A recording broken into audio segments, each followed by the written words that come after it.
Okay right next school వాళ్ళు ఉన్నారా? తెలంగాణ బాలోత్సవం స్వాతంత్ర దినోత్సవ సందర్భంగా సాంస్కృతిక వేడుకల్ని అత్యంత ఘనంగా ఈరోజు నిర్వహించింది. సుమారు ఒక 550 మంది పిల్లలు హాజరయ్యారు. మేమంతా స్కూల్లోనే ఈ కాంపిటీషన్స్ విజేతలందరూ ఇక్కడికి రావడం జరిగింది. అనేక సాంస్కృతిక కార్యక్రమాలు పిల్లల్లో ఒక జాతీయ భావాన్ని, ప్రశ్నించే తత్వాన్ని, సైన్స్ రకాల మీద ఒక చక్కటి కార్యక్రమాన్ని నిర్వహించడం అని జరిగింది. కాబట్టి అన్నింటికంటే ఏంటంటే ఈరోజు బాలోత్సవ ఛానల్ ప్రారంభోత్సవం జరిగింది. ఈ బాలోత్సవ ఛానల్ ఇప్పటికే పిల్లల ఛానల్గా చలామణి అవుతూ ఉంది. బాలోత్సవంలో బాలల ప్రతిభా పాఠవాల్ని వెలికితీసే ఛానల్ ఇది బాలోత్సవ ఛానల్. కాబట్టి ఈ ఛానల్ని పెద్ద ఎత్తున ఘనంగా ఈరోజు ఇనాగరేట్ చేసుకోవడం జరిగింది. సాంస్కృతిక వేడుకలు, చక్కటి కార్యక్రమాలు ఈరోజు పిల్లలు అభ్యుదయ కార్యక్రమాలు నిర్వహించడం అనేది జరిగింది. తెలంగాణ బాలోత్సవం అనేక కార్యక్రమాలు నిర్వహిస్తూ ఉంది. రేపు దేశభక్తి గీతాలపై నృత్య నీరాజనం కార్యక్రమం కూడా ఈ నెల 18వ తారీఖు నాడు ఇదే వేదిక మీద ఉంటుంది. తర్వాత ఉపాధ్యాయ దినోత్సవ సందర్భంగా ఆట పాటల మేళ అనే ఉపాధ్యాయులకు సంబంధించిన చక్కటి కార్యక్రమం. ప్రతి ఉపాధ్యాయుడు నిరంతర ఒక కళాకారుడే అనే క్యాప్షన్స్ తోటి కార్యక్రమం జరుగుతుంది. కాబట్టి ఉపాధ్యాయుల ప్రతిభా పాఠవాల్ని, తల్లిదండ్రులకు సంబంధించిన పిల్లల్ని ఎలా ప్రోత్సహించాలి, ఎలా పెంచాలి అనే విషయాలపైన, తర్వాత స్కూల్ యాజమాన్యానికి సంబంధించిన విషయాలు, అనేక దేశభక్తి, సైన్స్, అనేక విషయాలపైన తెలంగాణ బాలోత్సవం నిరంతరం పనిచేస్తూ ఉంది. Thank you. ఈరోజు ఎంతమంది పార్టిసిపేట్ చేయడం జరిగింది? 550 మంది, కనీసం 60 స్కూల్ నుంచి పార్టిసిపేషన్.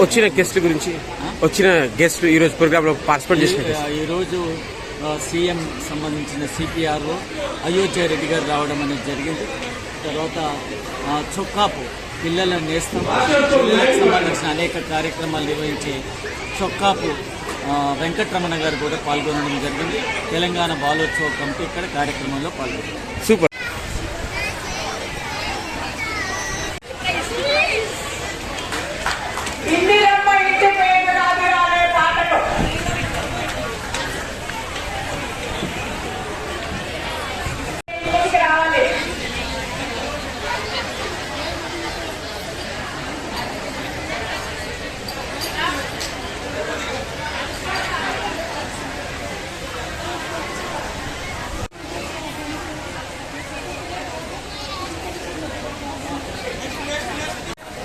నిన్న వచ్చావా? నిన్న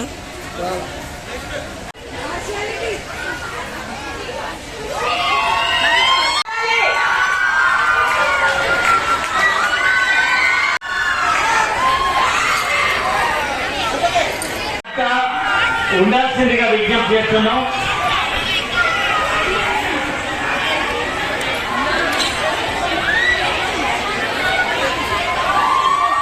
జస్ట్ 2 minutes మాత్రమే ఉపాధ్యాయులు.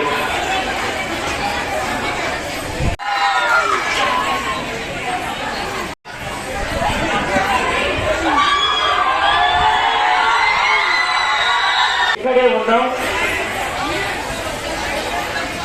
కొన్ని చిన్న అనివార్య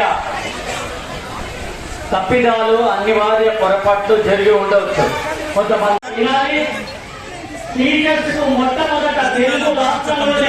ఈరోజు యూట్యూబ్ ఛానల్ ప్రారంభించడం జరిగింది. ఈ యూట్యూబ్ ఛానల్ ప్రధానంగా పిల్లలకు సంబంధించిన అనేక విషయాలు దాంట్లో ప్రచారం చేయడం జరుగుతుంది. సైన్స్, సోషల్, తెలుగు, కథలు, పిల్లలకు సంబంధించిన ప్రతి అంశాన్ని కూడా ఆ యూట్యూబ్ ఛానల్లో మేము తెలియజేయాలనుకుంటున్నాం. ఇప్పటివరకు తెలంగాణ బాలోత్సవ కమిటీ అనేక కార్యక్రమాలు పిల్లల కోసం చేస్తుంది.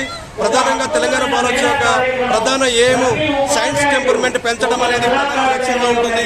అదేవిధంగా మూఢనమ్మకాలకు వ్యతిరేకంగా పిల్లలు నిలబెట్టడం అనేది మనమంతా ఒకటే అనే భావన కల్పించడం లక్ష్యంతో తెలంగాణ బాలోత్సవ కమిటీ ఈరోజు హైదరాబాద్ నగరంలో తెలంగాణ రాష్ట్ర వ్యాప్తంగా పనిచేయాలని చెప్పి భావించాం. దాంట్లో భాగంగానే ఈ రోజు స్వాతంత్ర దినోత్సవం 78వ స్వాతంత్ర దినోత్సవం సందర్భంగా మేము అనేక స్కూల్స్లలో కార్యక్రమాలు కొన్ని పెట్టి అక్కడి నుంచి విజేతలుగా ఉన్న పిల్లలకి ఇక్కడ పిలిచి ఈరోజు మేము బహుమతులు ప్రదానం చేయడం జరిగింది. అదేవిధంగా దేశభక్తి గీతాల మీద ఈరోజు ఇక్కడ నృత్య ప్రదర్శనలు చేయడం జరిగింది. ఆ నృత్య ప్రదర్శనలో గెలిచిన విద్యార్థులకి ఈరోజు స్కూల్స్ కి మొదటి బహుమతులు కూడా ఇచ్చి వారిని అభినందించడం అనేది జరుగుతుంది. ఇట్లా సైన్స్, సోషల్, మ్యాథ్స్ అనేక విషయాల మీద పిల్లల్ని ఎడ్యుకేట్ చేయడం అనేది ఒక ప్రధాన లక్ష్యంగా మేము పనిచేస్తున్నాము. రాబోయే కాలంలో ఇంకా ఎక్కువ సంఖ్యలో పిల్లల దగ్గరికి అనేక విషయాలు తీసుకుపోవడం కోసం మాకు సహకరించే మేధావులు అనేక మంది ఉన్నారు. కవులు, కళాకారులు మాకు సహకరిస్తున్నారు. వాళ్ళందరి సహకారం తీసుకుని ముందుకెళ్తామని తెలియజేస్తూ ఈ కార్యక్రమం జయప్రదం చేసిన ప్రతి ఒక్కరికి పేరు పేరున్న ప్రత్యేక ధన్యవాదాలు తెలియజేస్తారు. ఎంతమందికి బహుమతి ఇవ్వడం జరిగింది? పార్టిసిపేట్ చేసిన చీఫ్ గెస్ట్ మొత్తము ఈ రోజు ఇక్కడికి వచ్చిన 700 మంది విద్యార్థులు ఈ రోజు ఈ కార్యక్రమంలో పాల్గొన్నారు. ప్రధానంగా ఈ యూట్యూబ్ ఛానల్ ని ప్రారంభించింది సీఎం పిఆర్ఓగా వచ్చిన అయోధ్య రెడ్డి గారు ఈ రోజు దీన్ని ప్రారంభించారు. చొక్కాపు వెంకటరమణ గారు మా అడ్వైజర్ గా ఉన్నారు. వారు కూడా ఈ కార్యక్రమానికి రావడం జరిగింది. ఎస్వికే ట్రస్ట్ కార్యదర్శి వినయ్ కుమార్ గారు, ఇట్లా ఈ తెలంగాణ పాలోత్సవ కమిటీలో మొత్తం 15 మంది ముఖ్యులుగా ఉన్నాము. మా అందరి ఆధ్వర్యంలో ఈ తెలంగాణ పాలోత్సవ ఈ రోజు కార్యక్రమం జరగడం జరుగుతుంది. ఇంకా రాబోయే రోజులు ఇంకా ఎలాంటి కార్యక్రమాలు చేయాలి? నవంబర్ లో పెద్ద ఎత్తున బాలోత్సవం చేయబోతున్నాము. ఈ బాలోత్సవంలో 500 స్కూల్స్, 10,000 మంది పిల్లల్ని ఈ రోజు బాలోత్సవ కమిటీలో మేము ఇన్వాల్వ్మెంట్ చేయబోతున్నాం. అక్కడ దాదాపు 40 ఈవెంట్లు జరుగుతాయి. ప్రతి ఈ బాలోత్సవం 40 ఈవెంట్లు, ఎడ్యుకేషన్ కి సంబంధించిన ఒక 15 ఈవెంట్లు, తర్వాత కల్చరల్ కి సంబంధించిన ఒక 25 ఈవెంట్లు, మొత్తం 40 ఈవెంట్లు రేపు రాబోయే కాలంలో పెట్టగలుగుతున్నాం. అయితే అది రవీంద్ర భారత లేదా పబ్లిక్ గార్డెన్ ఆ 10,000 మంది పట్టే ప్లేస్ లో దాన్ని ఆల్రెడీ ఇప్పటి నుంచే ఆ ప్రయత్నం చేయడం జరుగుతుంది.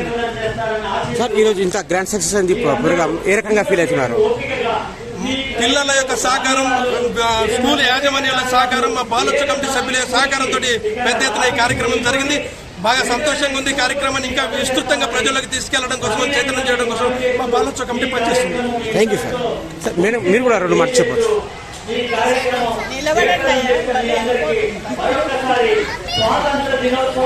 ఈరోజు ఆగస్టు 15 సందర్భంగా పిల్లలకు వ్యాసరచన పోటీలు, డ్రాయింగ్ పోటీలు, ఏకపాత్రాభినయం, పేట్రియాటిక్ సాంగ్స్ మీద డాన్సులు ఇవన్నీ కూడా నిర్వహించడం జరిగింది బాలోత్సవ కమిటీగా.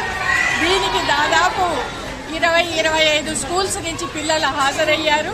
దాదాపు 200 మందికి పైగా ప్రైజులు తీసుకున్నారు. అదేవిధంగా 20 స్కూల్స్ నుంచి పిల్లలు పేట్రియాటిక్ సాంగ్స్ మీద డాన్సులు చేయడం జరిగింది. అందరూ చాలా సంతోషంగా అభినయాలు చేశారు. బాలోత్సవ కమిటీ ఇంతకు ముందు సెక్రటరీ గారు చెప్పినట్టు చాలా విషయాల్లో ముందుకెళ్తున్నాము. ఇప్పుడు ఈ నెల 18వ తారీఖున పేట్రియాటిక్ సాంగ్స్ ని శాస్త్రీయ నృత్య పదము చేయాలనేది కూడా కార్యక్రమం ఉంది. ఆదివారం అవుతుంది. 2 గంటల నుంచి సాయంత్రం 7 గంటల వరకు జరుగుతుంది. దాదాపు 30 మంది నృత్యకులు దాంట్లో పాల్గొంటున్నారు. దీన్ని కూడా జయప్రదం చేయాలని కోరుకుంటున్నాము. ఈ జయప్రదానికి వెనక మాకు సహకరిస్తున్న అడ్వైజర్స్ కానీ, మా కమిటీ మెంబర్స్ కానీ, ట్రస్ట్ మెంబర్స్ కానీ, అందరికీ స్కూల్ యాజమాన్యాలు, గవర్నమెంట్ స్కూల్స్, ప్రైవేట్ స్కూల్స్ 2 కలిసి మాకు సహకారాలు అందిస్తున్నారు. వీళ్ళందరికీ కూడా ధన్యవాదాలు తెలుపుతుంది బాలోత్సవ కమిటీ తరఫున. Thank you madam.